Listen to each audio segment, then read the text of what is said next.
dafa am lu ñu wax muy lever deuxième fois l'immunité parlementaire de kii di Ousmane Sonko donc bëggoon nañ déjà ñu revenir ci loolu parce que normalement su amee ay charges yu bees on va vers ça mais ban posture tey jii ngeen di adopté est-ce que ça sera une posture comme la dernière fois wala ça va changer? Oui, la posture comme la dernière fois et sera renforcée xëy na sax duñu bokk waaw def naa ne mooy gën a yomb parce que bële dañuy bokkoon pour donner une chance à la démocratie gis nga sànq li suma naataango di wax dafa am solo espace de respiration démocratique soo ko bouché assemblée nationale bouché donc le judiciaire exécutif bi doxul nii le peuple bi di exprimer woo gis nga pour ñu bañ a wàcc ci suuf bañ a yàq il faut donner encore la dignité à ces institutions que le débat soit houleux mais soit vrai au sein donc de ces institutions-là. Et là, on va encore donner une autre chance. Lundi bi, Inch'Allah, nous allons déposer une résolution. Pour la première fois dans l'histoire du Sénégal, des députés vont déposer une résolution pour demander la suspension des poursuites. En France, de 1874 ba 2000, 16 demandes de députés portées nañ ko, 15 yëpp accordé nañ ko. C'est pour montrer la dignité d'un parlement. Pas pour arrêter, mais pour suspendre. 1. Attendre pour que session bi jeex. 2. Ça amène la sérénité ñëpp ànd ak seen xel ak seen dal pour mën a régler problème bi. Pensez que vous avez des chances pour que cette demande soit acceptée? C'est là où on demande de ne plus être sous le dictat des consignes de vote, de ne plus être dans une logique partisane. Et le président de la République, le chef de l'État, war na dégg daaj mën a saisir opportunité bii wax gars yi nañu voté loolu. Et c'est une chance pour le pays pour nous calmer mais dama bëgg balaa ma lay delloowaat kàddu gi. xam naa suma naataango. Allez-y. dama bëgg wax rek ni lépp lu nit di def na ngay dëggu. gis nga suma naataango bi nga wax sànq affaire couvre-feu bi l'état gars yi weddi état moo doon c'était pas la bonne occasion démb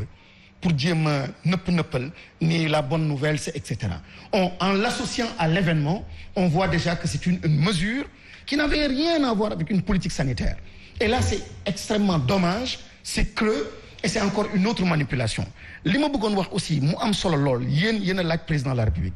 mu ne man de su ma kudd bii maa ngi koy teg ci ay dossiers yoo xam ne su ma ko yëkkati woon dëkk bi tàkk waaw lii am nii ba réew mi tàkk wala lay xaar ba teg ci kuddam je pense que honnêtement mi ngi weddi boppam d'abord juumoon na wax lu mel noonu mais pour maintenir logique am waroon na bu mel ni teg ci kuddam bopp entre guillemets. mais kon bu fekkee dem na dans ce sens que dire aujourd'hui de la séparation des pouvoirs. non li ñu ciy waxoon rek mooy sànq li ma doon wax ci sagesse mooy il est le chef de l'État am na loo xam ne élégance républicaine mu bàyyi dignité wax ak mbokkam yi wax ak député yi wax ak et cetera ku nekk def liggéeyam dëgg bi feeñ parce que dëgg bi nag man dama ko soxla pas pour Ousmane Sonko xam nga pour kan aussi pour Adji Sarr j'ai mal ci le 8 mars. soxna Nene. imaginez koo xam ne sarak la 20 ans ñu jënd ko ñu dugal ko ci lu mel nii elle est seule actuellement yaayam nekkul ci wetam papam nekkul ci wetam interdiction formelle xarit nekk sa wet imaginez atrocité la violence psychique psychologique qui s'exerce sur cette personne-là pour une jeune fille boo xam ne jàngul demul école man bëgg naa xam ñan ñoo ko dugal ci lii cette vérité doit être éclatée pour jigéen ñi aussi leur dignité et leur honneur parce que nous n'avons pas voté cette loi-là à l'Assemblée nationale pour ñu mën ko instrumentaliser utiliser à ces fins-là donc dëgg bi dafa war a feeñ quand on dit oui c'est parce que vous êtes là député Sonko etc. je dis non nous sommes là pour la vérité nous voulons la manifestation de la vérité mais encore une fois avec benn franchise benn liberté góor nit doomu aadama bu ñàkk liberté ñàkk nga lépp sa àdduna te nag liberté boobu moom la ñu war retrouver au niveau de nos institutions pour que dëgg bi qu'on puisse la mettre en avant am naa nag lu bëri loo xam ni bëggoon naa ko wax ma eggali ko benn rek après mu joxaat la kàddu mooy ci xikma bi may wax sagesse boobu quand pendant des décennies le Sénégal a un problème avec la Casamance je refuse ñu bañ ko wax man dama koy wax carrément quand on a un fils du Sénégal qui s'appelle Sonko aujourd'hui aimé par le nord aimé par le centre je dis c'est une belle occasion on n'est pas dans une logique de régionalisme ni d'ethnicisme li tax ma koy wax sax mooy Sénégal l'exception sénégalaise la sagesse sénégalaise l'intelligence sénégalaise mooy bi ñu fi fale Senghor 5% ci ñoo xam ne chrétien lañu julli ci fayal ko yëkkati ko li ñuy gëm yépp seen diine fonk ko mais ils savent mettre en avant l'intérêt de la nation tey jii aussi les Sénégalais mettent en avant l'intérêt de la nation je dis si j'étais le président est le chef de l'État ce jeune de 44 ans peut-être que moo may succéder dinaa ko aar dinaa ko protéger dinaa gaawantu jox ko statut chef de l'opposition parce que en fait il y va réellement si la Casamance problème la pour moom que les ootewul loolu de waxuma ni loolu lay oote wante quand même Sonko la sant te am na loo xam ni mënoon na nekk nga utiliser ko comme instrument pour vraiment un instrument de sagesse nga mën a renforcer la paix la sérénité et cette intelligence là que nous avons cette exception sénégalaise là nga mën ko gën dëggal nga mën ko gën fësal mais là actuellement il y a une perception boo xam ne moom mii ci boppam daf ko doon joxe ñu ne non il y a une ethnicisation il est en train de renforcer cela et je le regrette je demande au chef de l'État bi nga may wax mooy cet appel à la sérénité man maa ko gën a fonk ko ñoo xam ni ils l'entourent comme des conseillers mais qui sont en train de l'enfoncer ñun ñii di ko wax dëgg même si nous sommes dans la rue même si nous disons ou nous portons des discours yoo xam ni neexu ko aujourd'hui nous pensons aller dans le sens de l'intérêt général et s'il est le chef de l'État wax dëgg yàlla war na mën a jàppale wala jàpp wax yoo xam ne ñu ngi koy wax. D'accord c'est important alors ma ñëw ci yow léegi Siré justement instant bi peut-être gën nañ soxla ay discours amaana pour apaiser mais juste par rapport ak déclaration kii di Idrissa Seck bëgg naa également nga ñëwaat ci posture moom bi mu taxaw ne que en 2015 bi ñu ko accusé woon nu mu def xamoon na ne que il était innocent donc day dem uyu ji sans pour autant appeler à ce que les gens manifestent comment analyser ce discours Siré. waaw li ma koy analyser mooy c'est un discours un peu hors cadre. parce que en fait le président Ousmane Sonko waxul ni moom bañul dem wuyu ci. xam nga moom discours boobu mi ngi doon adapté wu koo xam ne dafa lànk ne dem du ma wuyu ci mais ku jóg bay dem ba wuyu ji nag. léegi moom discours am nekkul ci benn ci cadre bi. deuxièmement soxna Néné crise bi c'est peut-être l'une des crises les plus aiguës de l'histoire politique contemporaine du Sénégal bii moo gën a graaw bu Mamadou Dia. bi moo gën a graaw bu M23 te dinaa la très bien te dinaa la jox indicateurs yi wane ni crise bi gën a graaw bi d'abord premièrement soo xoolee sunu histoire politique de Senghor ba ci président Abdoulaye Wade Dakar moo daan nekk l'épicentre et le lit des contestations d'ordre politique social su ma sant déborder Thiès lay ñëw après mu jeex. C'est la première fois dans l'histoire contemporaine politique du Sénégal ñu am benn événement politique bu am épicentre comme Dakar mais en même temps mu yëngandoo en même temps et sous le même rapport ci région yi gën a mag yëpp ci Sénégal maanaam fépp yëngandoo en même temps à la même minute et dans le même contexte c'est la première fois ñu am ko. Deuxièmement événement yi daan am à caractère politique social bis bu tuy bakkan daan rot Dakar la daan am c'est la première fois dans notre histoire problème am bakkan bi njëkk a rotewul Dakar à l'extérieur la rote muy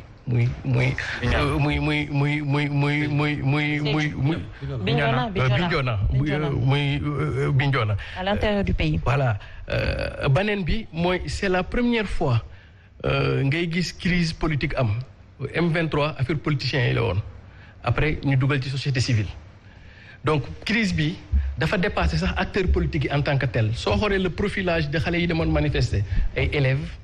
ay mag d'un certain âge ñi def politique ñi deful politique société civile syndicat et cetera c'est-à-dire que dañu jógee ci affaire profil politique électoral sympathisant militant vers un conflit national moo tax yu mel nii bu amee dafa am ñaari principe yoo xam ni état bi yow en tant que dirigeant donc koy mën a dawal d'abord il faut nga xam lecture te il m'a semblé que gouvernement ba léegi réalisé wul ni c'est l'une des crises les plus aiguës te boo amee crise bu gën a aigu nag ci ngay commencer décrypter affaire pour mën a ñëw analyser ça veut dire qu'il y a deux principes il y a ce qu'on appelle le principe de justice et le principe de justesse le principe de justice veut que yow li ngay raisonner yëpp mooy affaire droit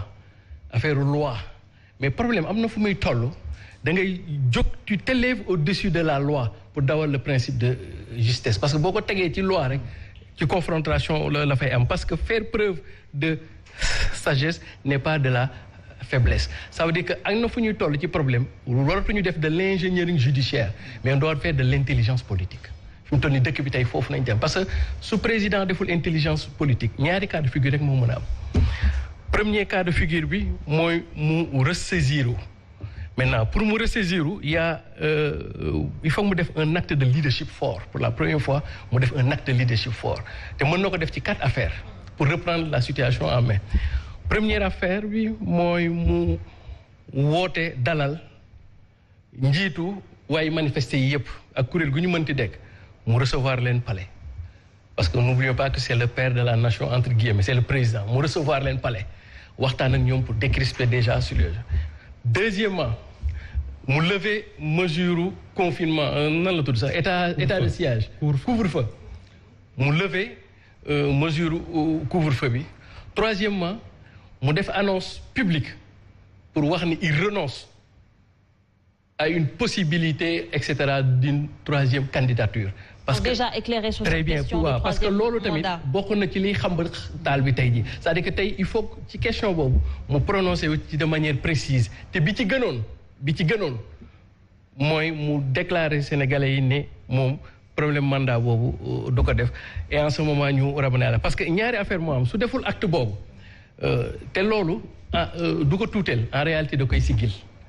du ko ndawal en réalité da koy réyal parce que acte boobu acte de sagesse la mais du acte de faiblesse su ko comprendre noonu il va reprendre la situation en main demal boobu mooy l'option heureuse maintenant mu am beneen option malheureuse yàlla bu ñu fa àgg mooy s'il continue dans sa radicalisation ça veut dire que ce qui est li gën a génn ci gouvernance président Macky Sall c'est la juridisation de la politique l'utilisation de l'appareil judiciaire à des fins politiques loolu moo ci gën a aspect boobu léegi nag su ci continuer ñaari affaire moo mën a am xam nga nos forces de sécurité et de défense ils sont sous-effectifs les normes internationales day wax benn policier benn force de sécurité pour 1000 habitants nous au Sénégal on a un ratio de benn force de sécurité pour 3500 habitants donc su waaye manifester yi continuer manifester yi sur une longue période non seulement dinañ sonal homme kii bi te dootuñu mën a am sax ñu leen assurer seen sécurité ça veut dire que ñoom ils sont tellement en sous-effectif te depuis 3 jours ils sont sur le front su leen waaye manifester yi ñor di waatee 1 semaine 2 semaines dootuñu mën a dematee te kon su boobaa président leen rek lay mën a def déclarer loi martiale yàlla bu ñu fa àgg parce que en ce moment donc comme eux ils disent force restera à la loi donc il faut que ñu décréter loi martiale génne armée bi te loolu c'est le début d'une stratégie. Ce que vous voulez dire par là c'est que président de la République est la seule personne aujourd'hui actuellement moom rek moo ko mën a arrêter kii bi ba pare non seulement arrêter ko du ci yemul ci ay wax rek il faut des actes de leadership fort tey jii appeler au calme mooy li ministre bi waxoon léegi discours boobu sax moom ñëpp ñi ci gars yi wax doy na man sax dama koy ñaawlu maintenant au-delà de appeler au calme c'est de prendre des actes de leadership fort c'est-à-dire que c'est de prendre des décisions fortes sur des questions essentielles et ces questions essentielles là bokk na ci affaire couvre-feu bi bokk na ci affaire troisième mandat bi bokk na tamit ci benn acte boo xam ne bu ko defee par un jeu subtil dina reprendre parce que ñi ngi nar a demaat ci lever voilà procédure levée immunité parlementaire donc moom il a sax intérêt wax ay député su affaire bi ñëwee foofu nañu voté non au moins que mu crédibiliser assemblée nationale ñu xam ne sur bii amoon na fi oui parce que nature bi la woon mais sur bii am na fi noo xam nga lu tax parce que dafa am ñu bëri ñoo xam ne seen yoon nekkul ci affaire politique mais dès lors que affaire bu njëkk bi affaire viol la grave na façon grave boo xam ne nit ñi bëgg nañoo xam te lu foofu yoon rek moo fay mën a xamal nit ñi donc loolu c'est une affaire judiciaire donc ñëpp am intérêt muy ki ñu jiiñ ak askan bi ba mu dem ba ji parce que ñu xam mais par contre bii ñu chef d'accusation bi ñu yëkkati politique la te léegi nag moom bis bu ko yëkkatee politique ça risque de se retourner contre lui parce que xam nga lu tax parce que sénégalais déjà dañuy naan suñu mënoon ne pat ci bële parce que bële affaire ñaari citoyens sénégalais lu jote donc yoon rek mu leen mën a àtte mais nag bii nag moom jaay doole la. D'accord. te jaay doole yi ko président Ablaye Wade doon def moo tax sénégalais yi fal ko te bis bu jaayee doole président Ousmane Sonko yàlla mën na ko may chance 2024. alors da nga wax sànq waxu assemblée nationale ma gis El Malick di reetaan xam naa après dinañu wax lan lay rey mais d'une autre part El Malick bi nga wax sànq maa ngi la naan nga teg fa sa loxo parce que c'est important.